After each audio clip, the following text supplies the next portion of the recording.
3 points en disposant de 1000 prennent la tête du championnat national de football de première division aux dépens des académiciens des parties ne seront pas des plus aisés dans la conquête du titre. Les étalons hommes défendront les couleurs du Burkina en handball au Maroc à la faveur des 12e Jeux africains l'été prochain. C'est le verdict des éliminatoires disputés à Ouagadougou cette semaine. Ça passe pour les hommes, mais ça casse pour les dames qui n'ont pas réussi une deuxième qualification de rang après Brazzaville 2015. Mesdames et messieurs, amis sportifs, bonsoir et bienvenue au magazine des sports. Étalons, le Burkina n'a pas réussi le carton plein aux éliminatoires de la zone 3 de handball pour les 12e Jeux africains prévus pour se dérouler au Maroc du 19 au 31 août prochain. Les étalons handballeurs ont composté leurs billets, mais les dames sont restées sur le carreau. Daouda Ouattara, Salifo Ouedraogo ont vécu pour vous les moments palpitants des éliminatoires au Palais des Sports Ouaga 2000. Les sapeurs Falcon surclassent les étalons handball dames et s'offrent le pass pour Maroc 2019. On m'a sollicité, je suis venu donner un coup de main, vu ce qu'ils ont fait ce soir. Par rapport à hier, il y a un petit progrès, donc forcément, pour un coach, il est super content, je suis content honnêtement. Galvanisés par leur victoire au match aller 34-29, les Nigérianes entament sereinement la partie. Les étalons dames essayent de résister, mais après 12 minutes de jeu, l'écart est de 5 buts pour le Nigeria. Pendant que les sapeurs Falcon font preuve d'efficacité sur le côté, les étalons dames enchaînent les déchets techniques. 15-12 à la pause pour le Nigeria. À la reprise, Alima Ouedraogo et ses partenaires tentent de relever la tête. Hélas, le bloc défensif du Nigeria est en place. Mieux, les Nigérianes déroulent, creusent l'écart et s'imposent au finish 33-26. C'est une déception parce qu'on croyait vraiment arracher cette qualification.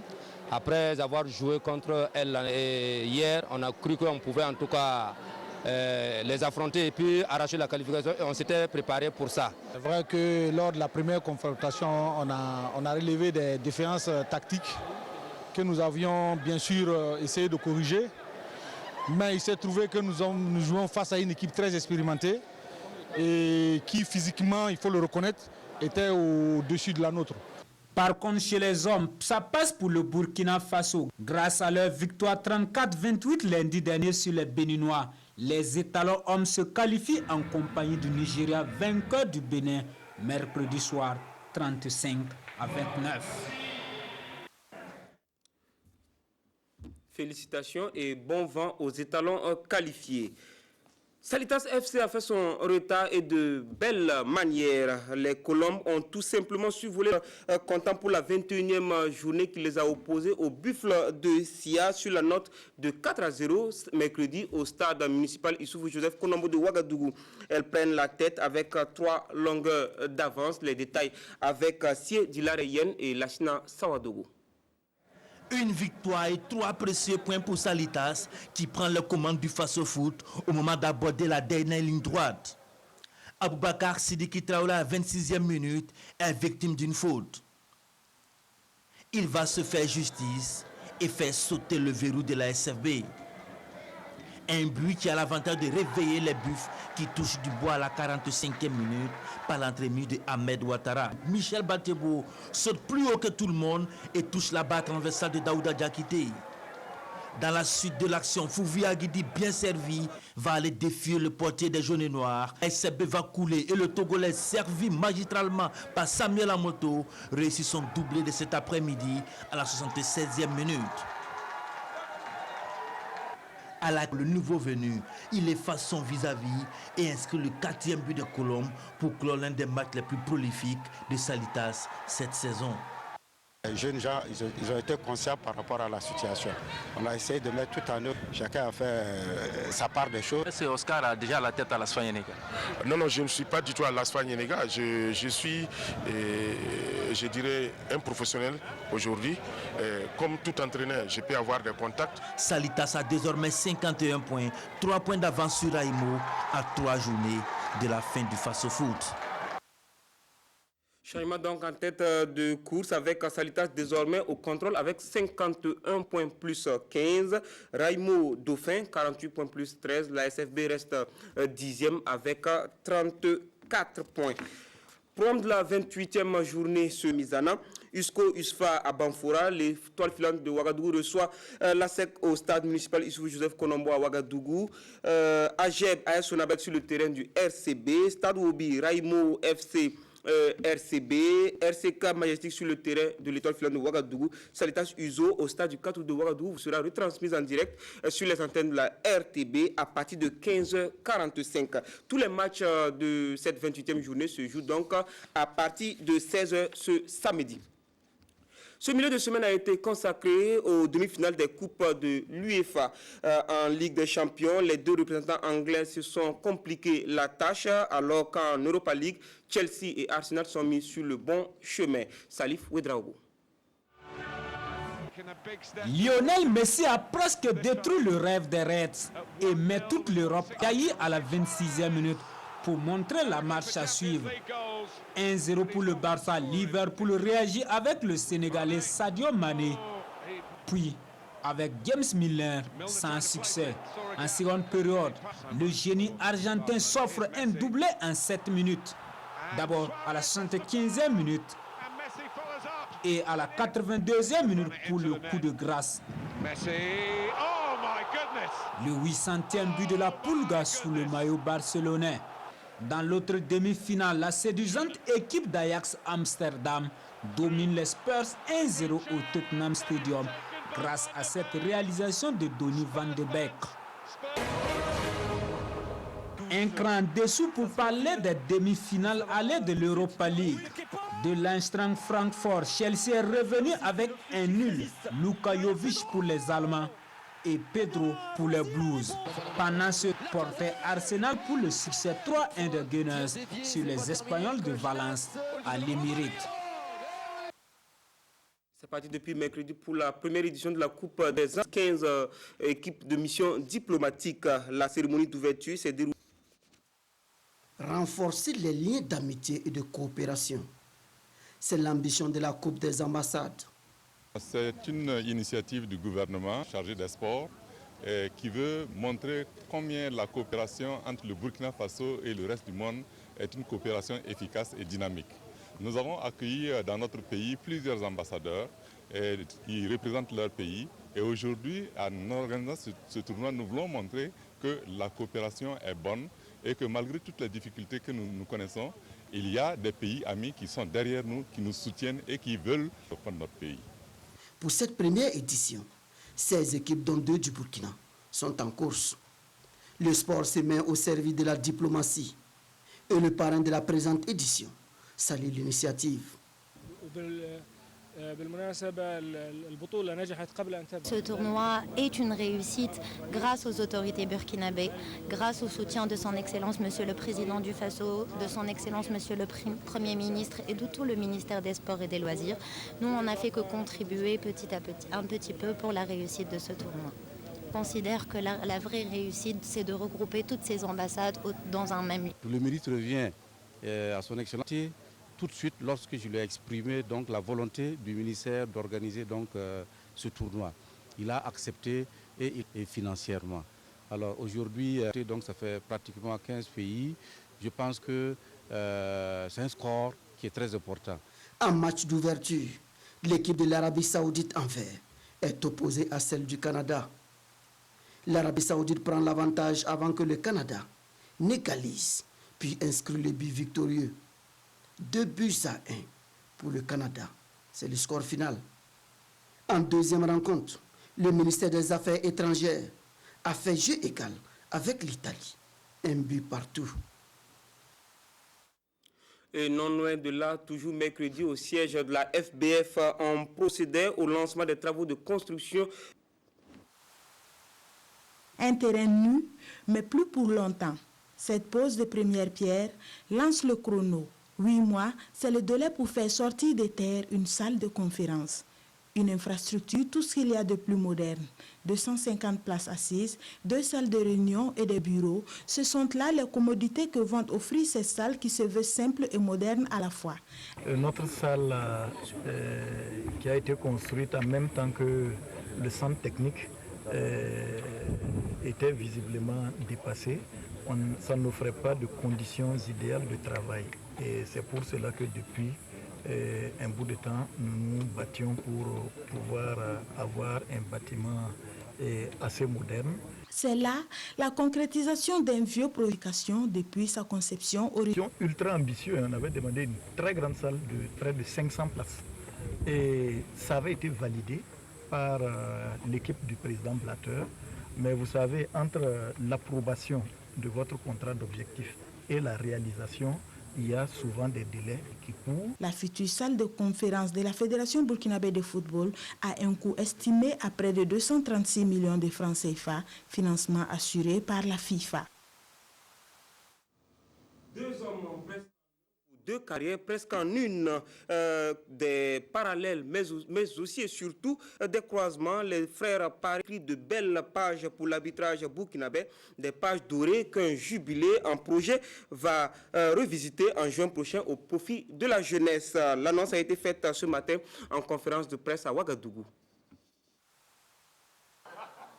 Il faut des yeux de lynx pour distinguer Lassina et... Lassina provoque Bationo. Quand Bationo va me croiser, le temps qu'il sait que ce n'est pas Lassina, il m'a giflé.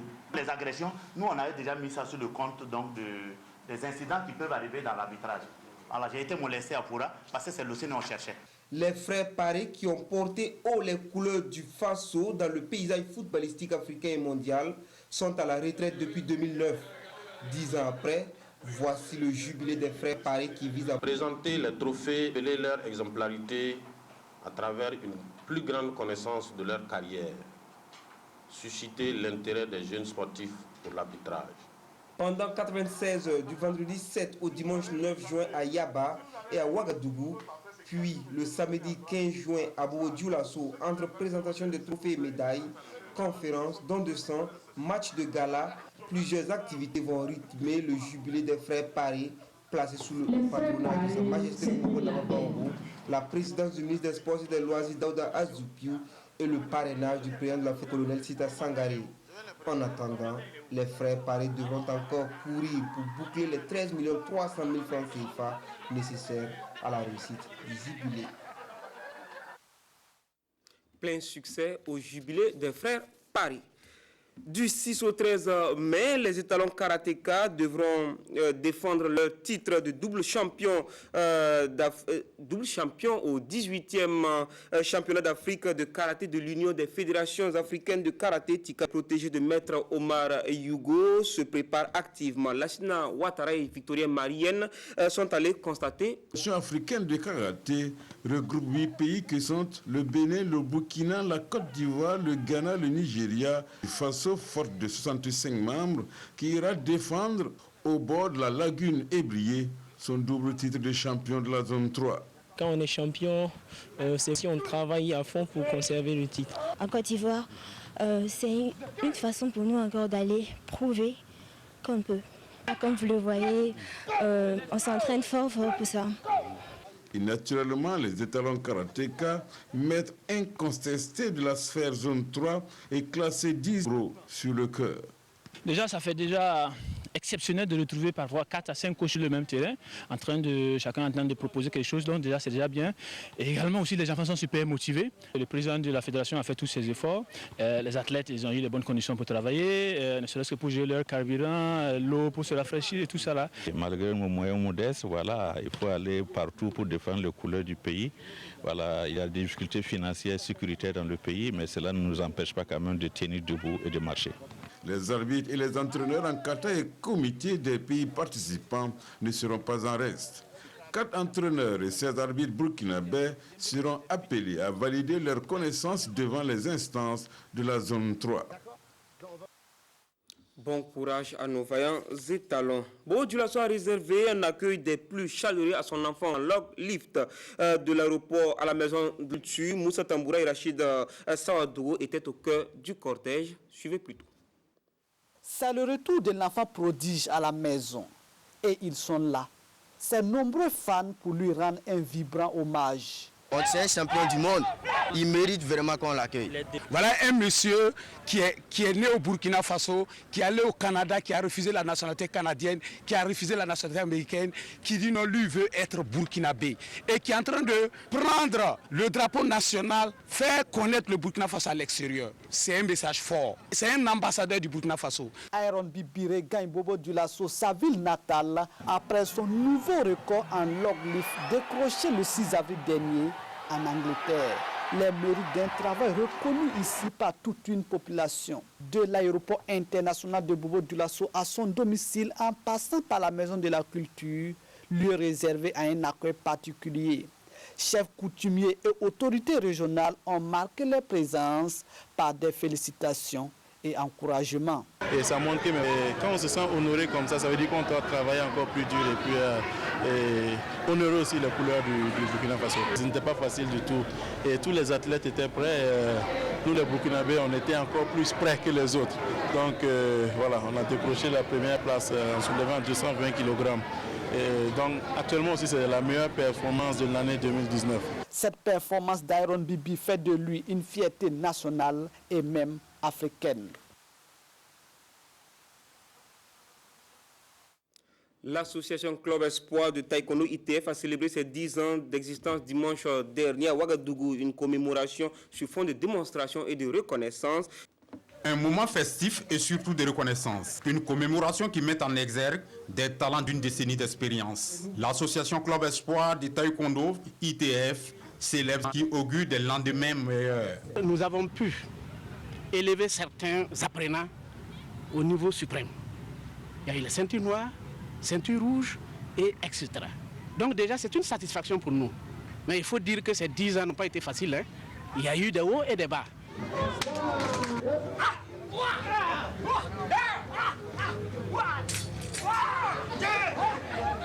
Vous avez vu ce qu'ils ont fait. Et 10 ans, ils ont beaucoup de ceintures noires déjà. Et moi, je pense que c'est un travail très, très performant. Attaque, défense, bref, toutes les techniques de combat de cet art martial coréen sont passées au peigne fin. Créé en 2009, le club Espoir a à son actif 800 adeptes formés. Le taekwondo, c'est un art. C'est du sport, c'est de la philosophie. Et il a un mode de vie. Si vous le pratiquez en adoptant ce mode de vie, vous serez en mesure d'être de bons citoyens. Développer la collaboration, le partage d'expériences et les échanges sont entre autres les objectifs de l'association Club Espoir. 10 clubs de taekwondo ITF existent au Burkina Faso, dont 6 à Ouagadougou. La deuxième édition de la Coupe Laram Taba a connu son épilogue dimanche dernier avec la victoire de Niesega sur Koloko. Mamadi Ouena. La Coupe Laram Taba a regroupé pour sa deuxième édition 8 équipes et après un mois de compétition, les équipes de Koloko en maillot bleu ciel et Niesega en orange vert sont retenues pour la finale. Une finale disputée sous un ciel chargé de particules poussiéreuses, mais cela n'a pas empêché Idrissa Sayongo de marquer l'unique but du match à la 20e minute de jeu. Et plus loin jusqu'au coup de sifflet final, Niesega s'impose 1-0. Par rapport même au niveau du match, on peut tirer donc grandement satisfaction. Et je voudrais donc encourager et féliciter tous ceux qui se sont donnés donc, pour que ce tournoi puisse se réaliser. La Coupe Laram Taba, ce n'est pas que du football. Une course cycliste a permis à une trentaine de femmes d'enfourcher des vélos ordinaires pour 10 km de course. Et la Kolomkom remporte la course avec Bintou Ouedraogo. Lentement mais sûrement, la Coupe Laram Taba fait son petit bonhomme de chemin.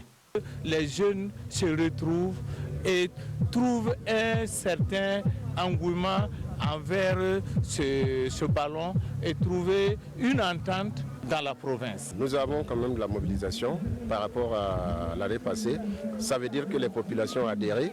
Ça veut dire donc que les populations sont engagées. Les différents lauréats en cyclisme et au football ont reçu des prix d'encouragement. Des prix qui vont des gadgets au vélo et aux équipements sportifs.